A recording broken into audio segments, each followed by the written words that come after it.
S, ನಿಮ್ಮ ಮಾತುಗಳಲ್ಲಿರೋಂಥ ಪ್ರಶ್ನೆಗಳಿಗೆ ಒಂದಿಷ್ಟು ಉತ್ತರ.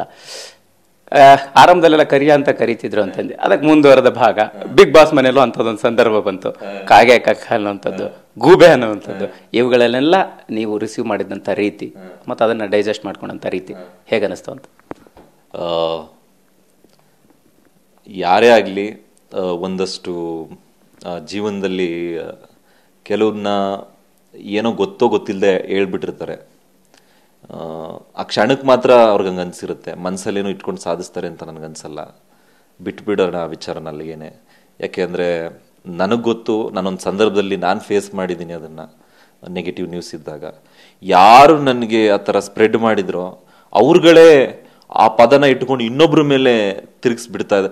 ಖುಷಿ ಆಗುತ್ತೆ ನಿಜವಾಗ್ಲೂ, ಹೆಂಗೆ ಪರ್ಸ್ಪೆಕ್ಟಿವ್ ಚೇಂಜ್ ಆಗಿದೆ ಅಂತ, ಅವ್ರ ಮೇಲೆ ಬಿಡ್ತಾ ಇದ್ದಾರೆ ಅಂತ ಖುಷಿ ಆಗುತ್ತೆ. ಆದರೆ ಅವ್ರು ಮಾಡಿದಕ್ಕೆ ಒಂದಷ್ಟು ಅವ್ರಿಗೆ ಫೀಲ್ ಆಗಿದ್ರೆ ಬಿಟ್ಟುಬಿಡಿ ಆ ವಿಚಾರನ, ಬೇಡ ಮುಂದುವರ್ಸೋದು ಅಂತ ಅಷ್ಟೇ. ಪ್ರತಾಪ್ ಅವ್ರಿಗೆ ತಾಳ್ಮೆ ಎಷ್ಟರ ಮಟ್ಟಿಗೆ ಇರುತ್ತೆ? ಯಾವ ಕಾರಣಕ್ಕೆ ಅಷ್ಟೊಂದು ತಾಳ್ಮೆ ಇರುತ್ತೆ? ಜೊತೆಗೆ ಕೋಪ ಬಂದ್ರೆ ಯಾವ ಹಂತಕ್ಕಿರುತ್ತೆ? ಸೊ ಆನೇನೆ ಹೊಡೆದು ಅಣ್ಣ ಅಣ್ಣ ಅನ್ಕೊಂಡನೆ ರನ್ನರ್ ಅಪ್ ಆಗ್ಬಿಟ್ಟಿದ್ರ. ಸೊ ಆ ಸಿಚುವೇಶನ್ ನಿಜವಾಗ್ಲೂ ಅದು ಹಂಗ್ ಹೋಗಿದೆ ಅಂತ ನಂಗೆ ಗೊತ್ತೇ ಇಲ್ಲ. ನನಗೇನಿತ್ತು ಅಂದ್ರೆ, ಮನೆ ಒಳಗಡೆ ಒಂದಷ್ಟು ಮಾತುಗಳಿಗೆ ಉತ್ತರ ಕೊಡಬೇಕು. ನಾನು ಉತ್ತರ ಕೊಡೋದೇ ಹಂಗೆ, ಯಾರಿಗೆ ಆದ್ರೂ ನಗ್ನಗ್ತಾನೆ. ಯಾಕೆಂದ್ರೆ ನಮ್ ನೆಮ್ಮದಿನೂ ಹಾಳು, ಯಾರ ಮೇಲಾದ್ರೂ ಸಿಟ್ಟು ಮಾಡ್ಕೊಂಡ್ರೆ. ಅವ್ರ ನೆಮ್ಮದಿನ ಬಹಳ ಅಪರೂಪ ನನಗೆ ಸಿಟ್ಟು ಬರೋದು. ಆ ಮನೆ ಒಳಗೆ ಒಂದು ಚೂರು ನನಗೆ ಯಾವಾಗ್ಲಾದ್ರೂ ನನಗೆ ಒಂದು ಕಿಂಚಿತ್ ಸಿಟ್ಟು ಬಂದಿದೆ ಅಂದ್ರೆ ಆ ಉಸ್ತುವಾರಿ ಆಗಿದ್ ವಾರ, ಆ ರಟ್ನ ಬಿಸಾಕ್ಬಿಟ್ಟು ಪಾಯಿಂಟ್ಸ್ನ ಯಾವಾಗ ಇದು ಬಂದಿಲ್ಲ, ಒಂದೇ ಒಂದ್ಸಲ ನಾನು ಆ ರಟ್ನೆ ಕೆಳಗೆ ಹಾಕ್ಬಿಟ್ಟು ಹೋಗಿದ್ದು. ಅಷ್ಟು ಜನ ನಿಂತು ಮಾತಾಡ್ತಿರ್ಬೇಕಾರೆ. ಆಗ್ಬಿಟ್ರೆ ಬೇರೆ ಸಂದರ್ಭ ಅಪರೂಪ.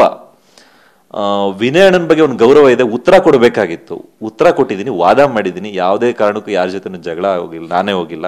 ಅವ್ರ ಕಡೆಯಿಂದ ಬಂದಾಗ ಮಾತ್ರ ನಾನು ಉತ್ತರ ಕೊಟ್ಟಿದ್ದೀನಿ. ವಿನಯ್ ಅಣ್ಣ ಅವರು ಒಬ್ರು ಮನುಷ್ಯರು, ಅವ್ರಿಗೂ ಒಳ್ಳೇದಾಗಬೇಕು. ಅವ್ರನ್ನೂ ಬಿಟ್ಬಿಡಿ, ಬೇಡ, ಅವ್ರಿಗೂ ಒಳ್ಳೇದಾಗ್ಲಿ, ಅವರು ಬೆಳಿಬೇಕಷ್ಟೆ.